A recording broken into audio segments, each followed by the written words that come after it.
Hola, ¿cómo están? Este es un video sobre la ética kantiana. Estamos trabajando un modelo cognitivista. En el semestre pasado vimos que las teorías se clasifican en cognitivistas y las teorías no, no cognitivistas. Y dentro del autor que vamos a trabajar, que es cognitivista, vamos a ver a Immanuel Kant, que es el principal referente. El principal referente de esta postura, de esta teoría, de esta teoría filosófica, podemos decirle, y sobre todo ética, porque Kant es un filósofo del siglo XVIII y realmente es muy amplio. Su filosofía es muy vasta, así que encasillar a Kant no es sencillo. La ética kantiana tiene una riqueza enorme. Ustedes quizás escuchen sobre los derechos humanos y bueno, es en Kant donde se encuentra el concepto de dignidad, que es la base para los derechos humanos, el concepto de dignidad humana.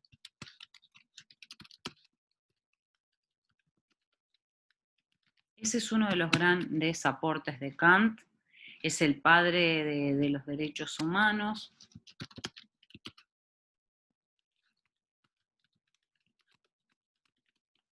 Tenemos derechos solo por el hecho de ser personas, solo por el hecho de ser seres humanos. Eso nos hace dignos de respeto, independientemente de lo que seamos, de lo que hagamos y del tipo de persona que seamos. Otro dato interesante de Kant es una ética.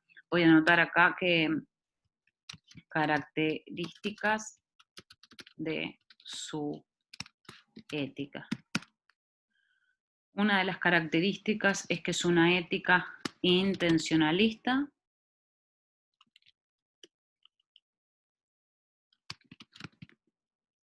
es una ética universalista, es una ética formalista,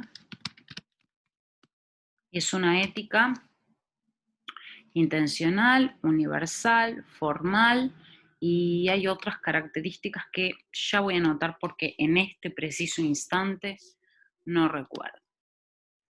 Pero, ¿qué quiere decir cada una de estas cosas? Bueno, intencional por oposición a consecuencialista.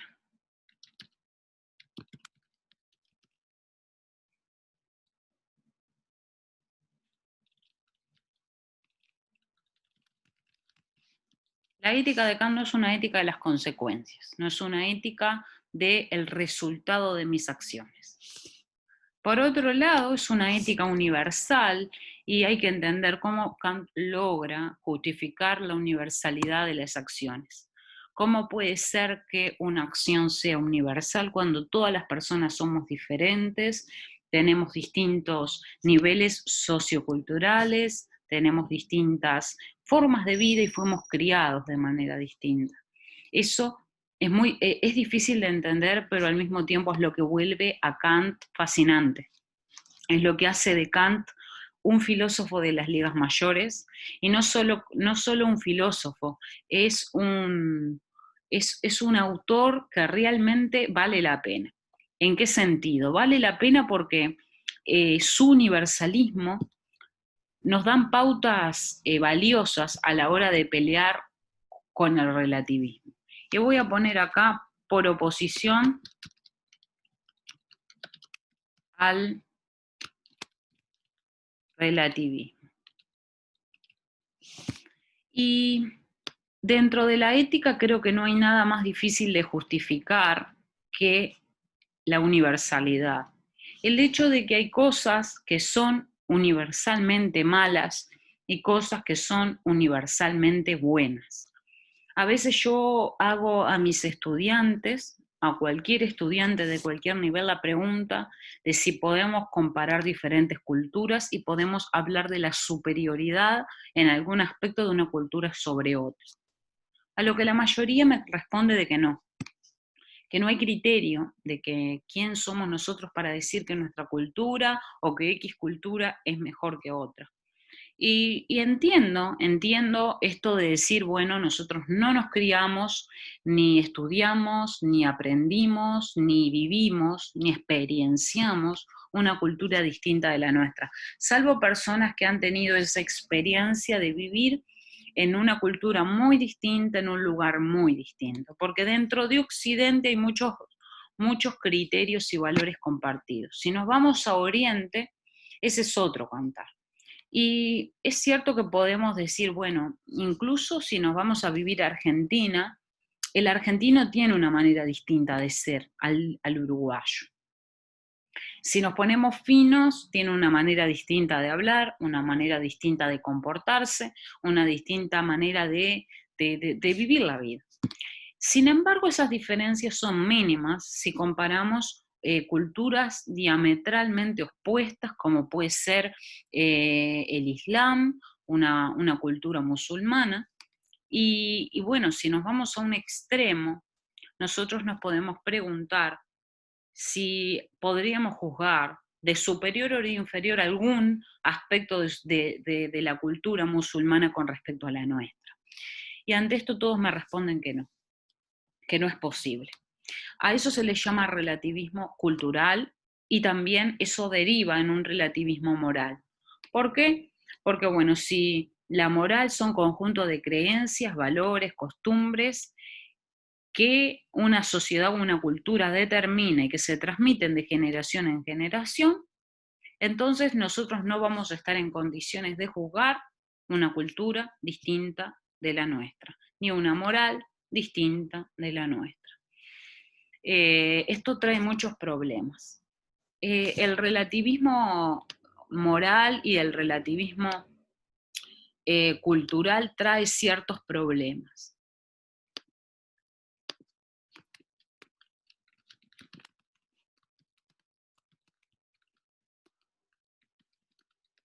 ¿Cómo hacer un juicio de valor sobre una cultura diferente? ¿Cómo hacer un juicio de valor sobre un sistema moral distinto al nuestro?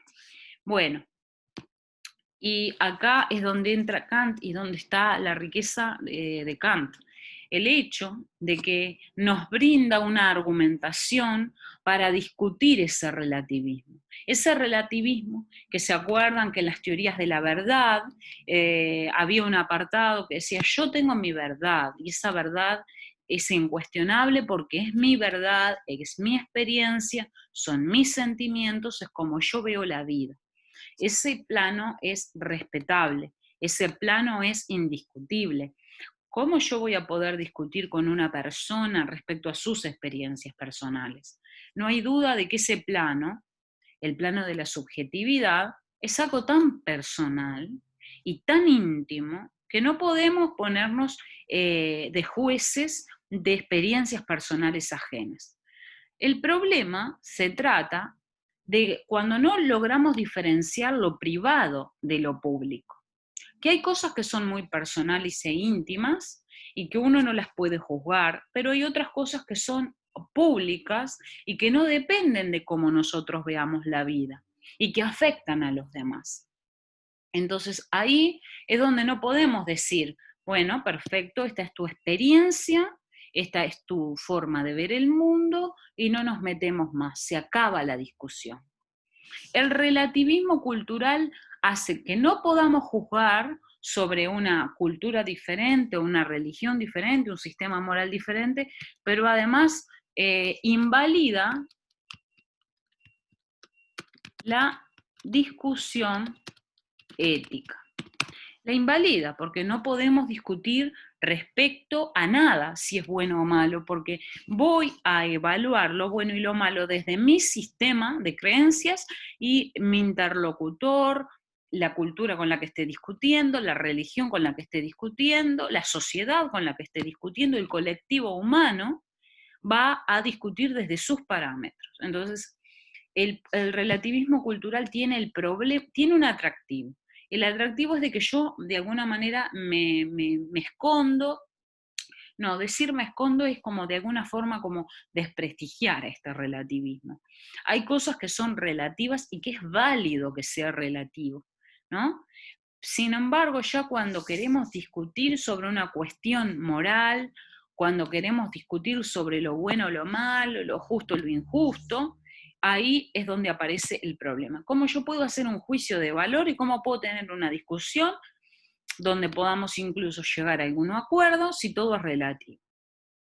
Entonces, la ética kantiana tiene esta preciosidad de que valora las intenciones, de que es universal, que es una ética totalmente formal, y esto quiere decir, cuando decimos formal, queremos decir que es vacía de contenido.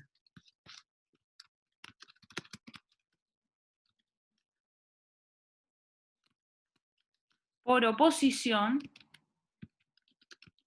a las éticas materiales. ¿Ah? ¿Se acuerdan que habíamos visto en la clasificación de las teorías éticas que hay éticas formales y éticas materiales? Las éticas materiales me dicen lo que tengo que hacer, me dan una especie de listado de cosas buenas, acciones malas. Sin embargo, la moral, perdón, la filosofía moral de Kant, la ética kantiana, es formal, es carente de contenido.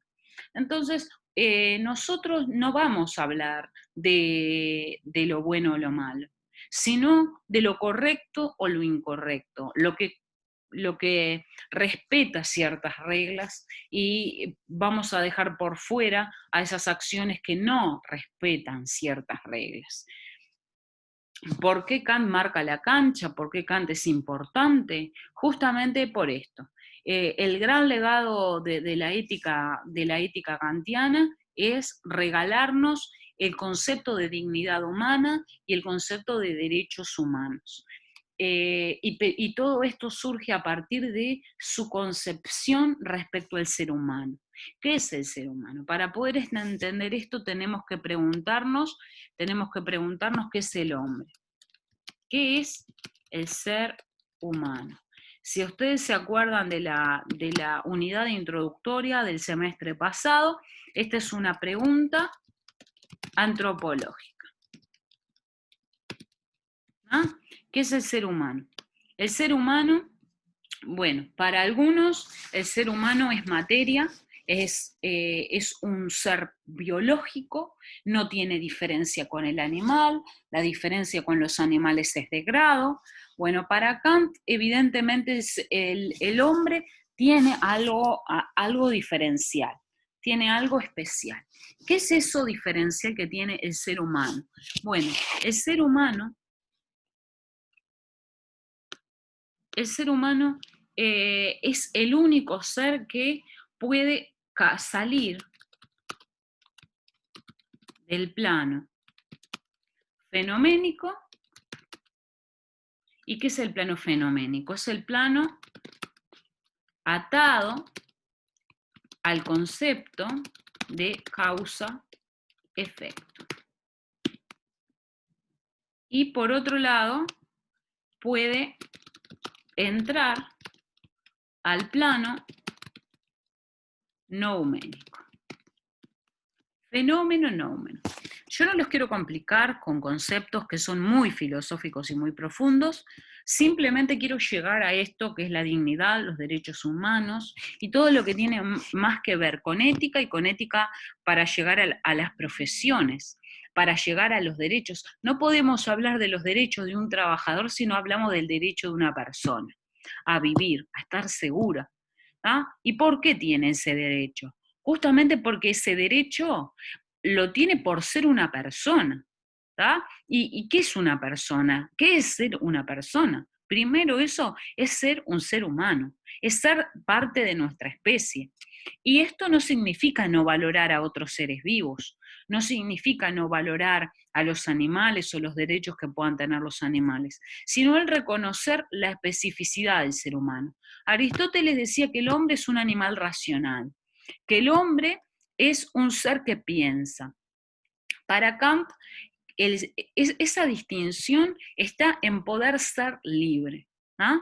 Nosotros ya trabajamos el texto que es la ilustración en el primer foro, y ese material, ese texto muy cortito de la filosofía de la historia, ese texto llamado que es la ilustración, muestra para Kant el concepto de libertad. Libertad. ¿Qué es la libertad? Bueno, la libertad no es algo que me tienen que dar otros, la libertad no es algo que viene de afuera, la libertad no es algo que yo, eh, que yo no pueda tener control sobre la libertad que tengo o que me falta. La libertad es algo interno, es algo muy interno del ser humano. Entonces, ¿qué es ese plano fenoménico? Es el plano donde todo está atado a causa y efecto. Todo está atado a causa y efecto. Este concepto de causa y efecto, en parte creo que Kant lo toma de Aristóteles.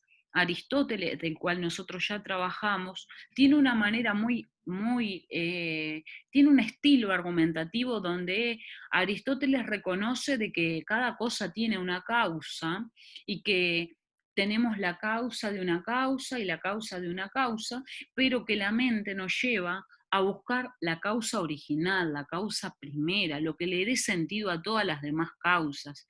Y eso se llamaba el primer motor inmóvil.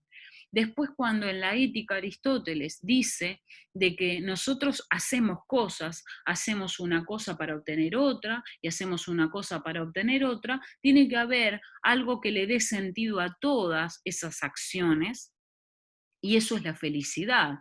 La felicidad es esa actividad por la cual nosotros hacemos todas las demás. Si ustedes se acuerdan de esto, lo podemos relacionar muy bien con Kant, porque Kant de ahí toma su inspiración y toma este concepto de causa-efecto. Causa y efecto es un concepto que le da sentido a todo. Todo está ligado con causa y efecto. Las piedras, cuando las tiramos, caen en el sentido de que están atadas, determinadas causalmente por la llamada ley de gravitación universal.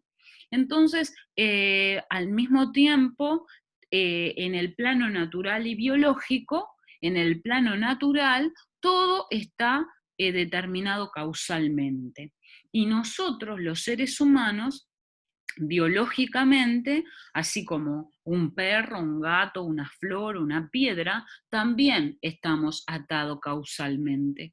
Si nosotros podemos tirar una piedra de un edificio y va a caer, pero si tirás a tu esposo o a tu esposa del 9º piso, también va a caer. Si tirás a tu hermano, a tu novia, va a caer. Entonces, físicamente y biológicamente, nosotros estamos atados a las mismas reglas, a las mismas leyes que está sometido todo objeto. ¿Tá? Significa que nosotros biológicamente somos objetos, somos fenómenos. ¿Tá? Eso, el plano fenoménico es de alguna manera como el plano de los objetos, el plano de las cosas. ¿Tá? Quisiera yo ser más hábil con esto, con estas herramientas, para poder hacer todo como más rápido. Entonces, mientras que ese es el plano de las cosas, el plano nouménico es el plano de la libertad. Entonces, acá yo voy a anotar que es el plano de las cosas. Y acá que esto es el plano de la libertad. ¿Ah? El plano de las cosas. Las cosas Para ser más específico, el plano de los objetos, más que cosas, objetos, porque hay todo un tema filosófico y yo, como este es filósofo, a mí realmente me gusta mucho, me interesa mucho, puedo decir que es el autor en el que más he profundizado. Cosa significa algo y objeto significa otra cosa, no son lo mismo. Pero para que ustedes entiendan, el plano de los objetos, todos los objetos están ligados por causa y efecto, están determinados.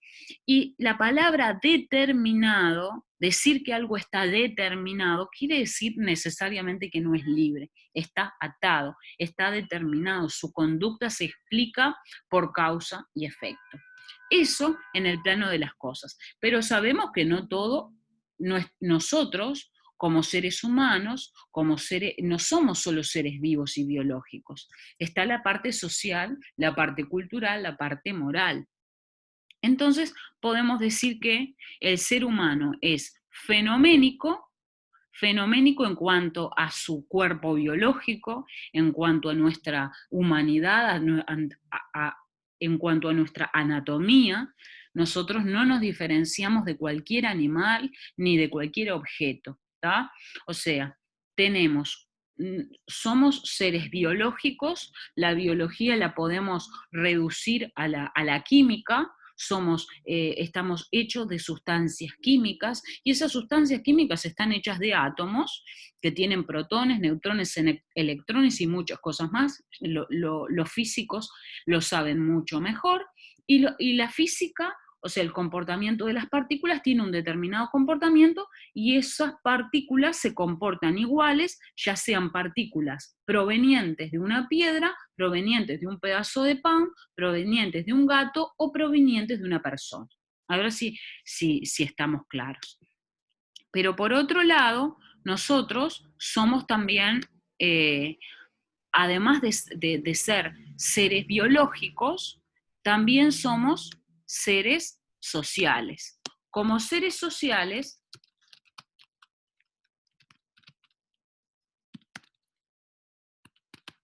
estamos determinados por el concepto de inclinación. Este concepto es básico.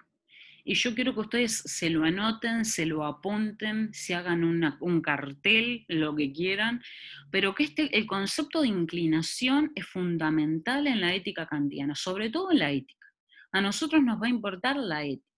Entonces, el concepto de inclinación es fundamental. Y para los que les gustó Epicuro, y para los que estudiaron Epicuro, y para los que entendieron Epicuro, la inclinación vendrían a ser en parte los placeres. ¿Ah? Pero no cualquier tipo de placeres. La inclinación podemos decir que es todo aquello a lo que el hombre tiende. ¿Ah? Esa sería la definición. ¿Qué es una inclinación? Es aquello a lo que el ser humano tiene tendencia. ¿Ah? Lo voy a anotar. La inclinación viene de una palabra griega que significa, o la palabra griega es patos. De acá viene la palabra patología. Patos, que significa tendencia, tender a algo. No patología en un sentido de enfermedad o de algo que es incorrecto, que está funcionando mal. La inclinación es, lo voy a anotar, lo que dije recién, que es todo aquello a lo que el ser humano tiene tendencia.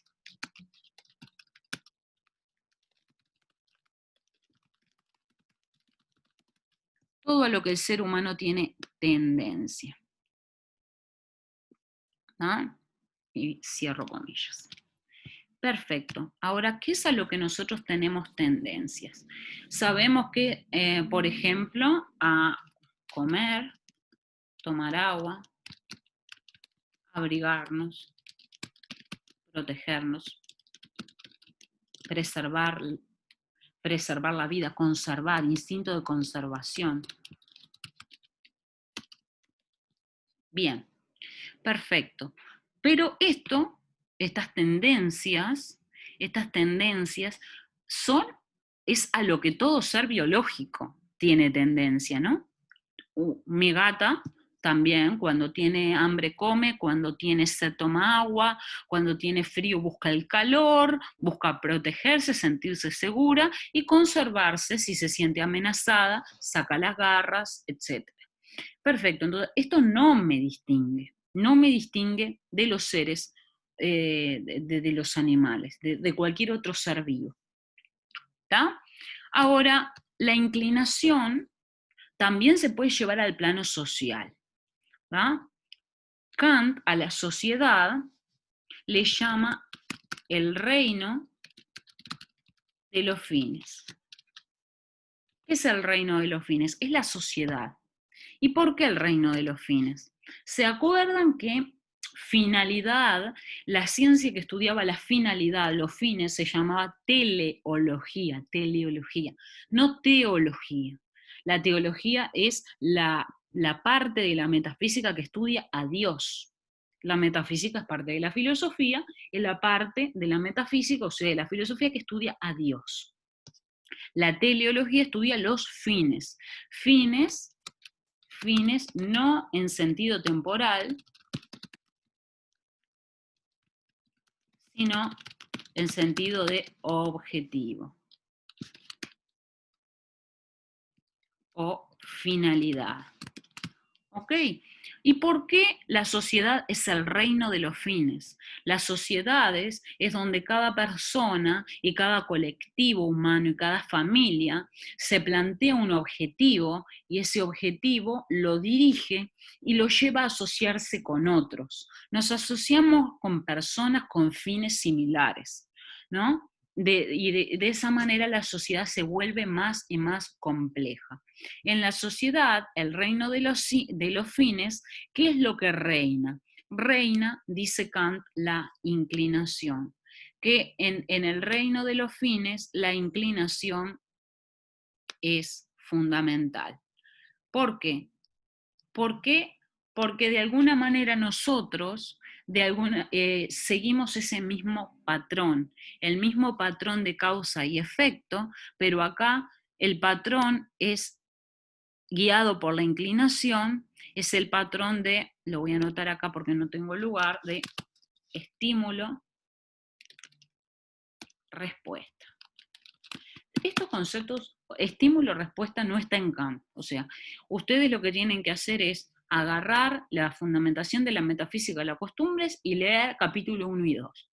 Eso es ineludible. Ustedes no pueden quedarse con un video, no importa que sea un video mío o sea un video del filósofo más reconocido de la Universidad de Stanford, Harvard o Cambridge, las mejores universidades del mundo. No importa quién dé el video, o sea, creo que ni siquiera una charla del mismo Kant sustituiría lo que Kant escribió. ¿Ah? O sea, tenemos que acostumbrarnos a no sustituir las fuentes por un video. El video es útil, es claro, es explicativo, puede ser más divertido que sentarme a leer. Esto tampoco es muy divertido, o sea, escucharme a mí tampoco es muy divertido, pero no es eludible, yo no puedo sustituir una cosa por otra. ¿Ah? Entonces, para que ustedes no repitan cosas que el autor no dice, es importante que ustedes lean las fuentes y después vean el video. ¿no? Primero leen a Kant, si no entienden nada, leen el video y después vuelven a leer a Kant. ¿tá? Entonces, en la sociedad, en este reino de los fines, lo que ocurre es que nosotros actuamos así, por estímulo-respuesta. Estímulo-respuesta. Parece que todo lo que guía nuestra acción es la inclinación. Pero ojo, para Kant podemos salir de acá y meternos acá. Ustedes se preguntarán, bueno, ¿y esta parte de cuándo vamos a hablar de la libertad? Bueno, para Kant, para poder hablar de libertad, primero tenemos que entender esto, la inclinación. ¿Qué es la inclinación? Bueno, es todo a lo que el ser humano tiene tendencia. Pero ¿tiene tendencia a comer, tomar agua, abrigarse, conservarse? Sí, pero también tiene otras tendencias. Y actuamos igual que como actúa, por ejemplo, un animal cuando está acostumbrado a que cuando escucha cierto sonido se lo alimenta. Para el que haya estudiado algo de psicología y psicología conductista, hay un experimento de un psicólogo conductual llamado Pavlov. Pavlov hace un experimento con perros a los cuales les muestra que ellos tienen un estímulo, el estímulo es el deseo por la comida. Ese estímulo puede ser un pedacito de carne, la ración del animal, y bueno, cuando se le da un estímulo, se obtiene una respuesta. Este estímulo, ¿por qué funciona este estímulo? Porque el animal ya tiene una inclinación a qué? A comer, a satisfacer su inclinación. ¿Ah? Este estímulo puede ser un pedazo de carne, puede ser, si tiene sed, agua, bebida, y se va a obtener una respuesta. Nosotros en la sociedad actuamos así. ¿tá? Por ejemplo, un hecho social que puede ser el reconocimiento. ¿tá? Estoy nombrando hechos sociales, cosas que pasan en el reino de los fines. ¿tá? Nosotros tenemos tendencia a responder positivamente cuando se nos reconoce. Entonces viene nuestro patrón o viene el profesor o me manda un mensaje el profesor, el tutor, o me escribe, no sé, alguien que nosotros reconozcamos y de quien su reconocimiento nos importe, y con ese reconocimiento uno tiene una determinada respuesta. Esa respuesta puede ser tener un mayor rendimiento en el trabajo, estudiar más. Bueno, las respuestas van a depender de cada persona, pero por lo general tenemos respuestas positivas al reconocimiento, ¿tá? Al reconocimiento, a los halagos, ¿ah? A los halagos, al dinero. ¿tá? ¿Por qué? Porque tenemos una tendencia, una patología, no en sentido de enfermedad, sino que nuestro ser, nuestra parte social, como seres humanos tenemos tendencia a que en el plano social nosotros nos manejamos así, por estímulo y respuesta. Este estímulo-respuesta es lo mismo que causa y efecto. ¿Cuál es la causa? El estímulo. ¿Y cuál es el efecto? La respuesta que nosotros damos. ¿tá? Ahora, lo que quiero que quede claro de acá, ¿qué piensa Kant de esto? Es que acá no hay libertad, que nosotros estamos actuando igual que cuando este psicólogo habla de que se le da de comer al perro y el perro babea. Le damos un pedazo de carne picada al perro, que está muy hambriento, le ponemos carne y el perro empieza a segregar saliva. ¿tá? El estímulo es la carne y la saliva es la respuesta. Bueno, lo mismo pasa cuando nos prometen un ascenso, cuando nos prometen un aumento de sueldo, cuando una persona, no sé, por ejemplo, una persona que te interesa sentimentalmente te ilusiona, se genera una respuesta. Entonces, actuamos y nos comportamos por estímulo y respuesta. ¿Por qué vamos a trabajar? ¿No? Por un estímulo. El estímulo es el incentivo salarial y si no, no lo haríamos. No hay mucha gente que independientemente de si le pagan o no, vaya a trabajar igual, a no ser que sea millonaria o que realmente le fascine su trabajo. Y sea tanto el placer que le genera su trabajo que el incentivo monetario no tenga sentido. Igual también recibe un estímulo, porque el estímulo no tiene por qué ser algo exterior, puede ser algo interior, puede ser el placer que me genera, por ejemplo, ir a una ONG a trabajar. Entonces, el concepto de inclinación para Kant lo domina todo, pero no todo. O sea, lo domina casi todas las áreas de nuestra vida. Pero para Kant es posible romper con esto. O sea, esto, si yo fuera buena dibujando, sería genial, ¿no? O sea, esto vienen a ser como...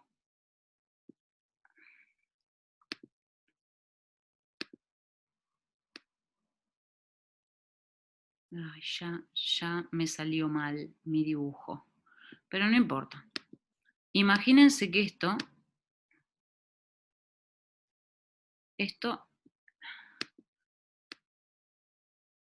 Esto es una cadena.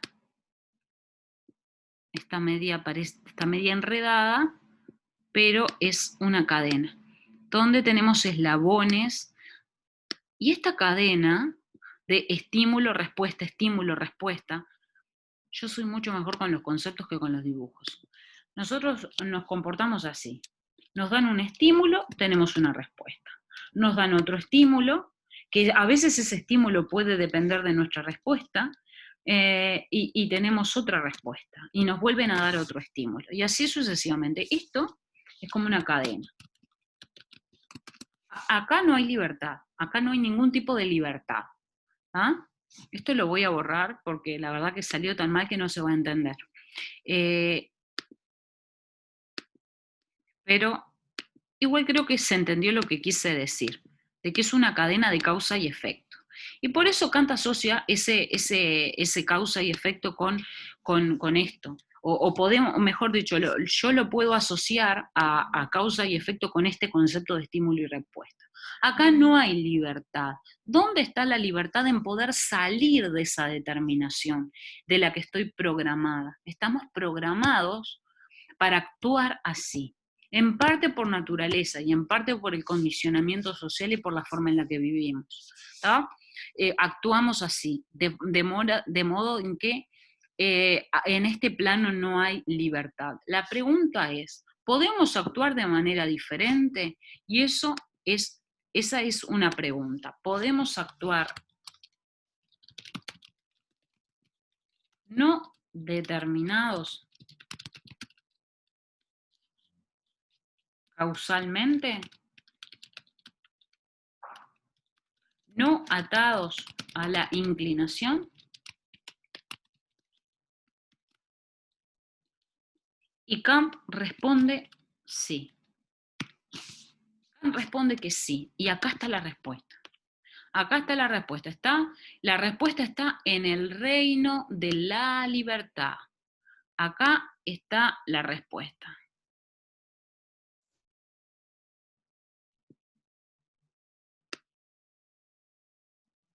¿No? En el plano de la libertad. Y el plano de la libertad es el plano del deber. Deber y inclinación son conceptos opuestos.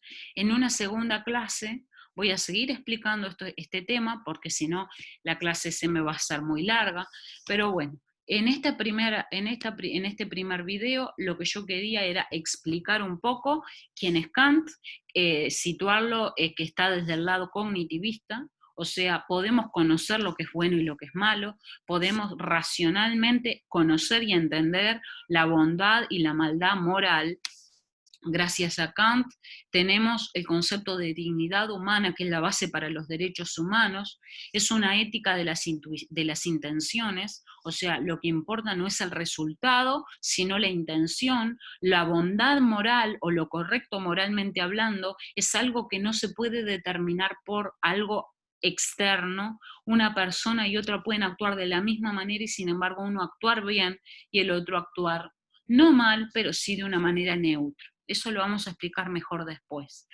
También dijimos que Kant nos da valiosos argumentos contra el relativismo, que trae un montón de problemas y que es una ética formal, o sea, no me va a decir qué hacer, sino más bien que me va a dar algunas pautas o criterios para saber si la conducta está o no está dentro de lo correcto. Pero para eso es necesario entender el modelo de hombre que propone Kant, y para Kant el ser humano es un ser que se guía por la inclinación en su parte biológica, en su parte social, pero que es el único ser, y eso es lo que nos hace humanos, es que podemos salir de este plano, podemos actuar de manera no interesada, no dependiente de otro, no de una manera heterónoma, porque acá está la heteronomía, o sea, básicamente acá simplemente somos esclavos del estímulo-respuesta, estímulo-respuesta. Pero ¿se puede para Kant llegar a la libertad? Claro que sí. Ahora, ahí ya no somos más un fenómeno, ya no somos más un objeto, somos un noumeno, y el noumeno significa no fenoménico, somos no cosas. Para decirlo de esta manera, acá es el punto donde dejamos de ser objetos. donde nos diferenciamos del perro, del gato, de la piedra y somos estrictamente seres humanos. Bueno, se me está por terminar y bueno, seguimos en un próximo video sobre este tema. Espero que puedan leer La fundamentación de la metafísica de las costumbres, capítulo 1 y 2, que acá es donde están estos conceptos, junto con el capítulo 4 de antropología práctica, donde vamos a poder entender un poco más estos conceptos. Quise hacer este video para dejárselos más inteligibles. Seguimos en un próximo video.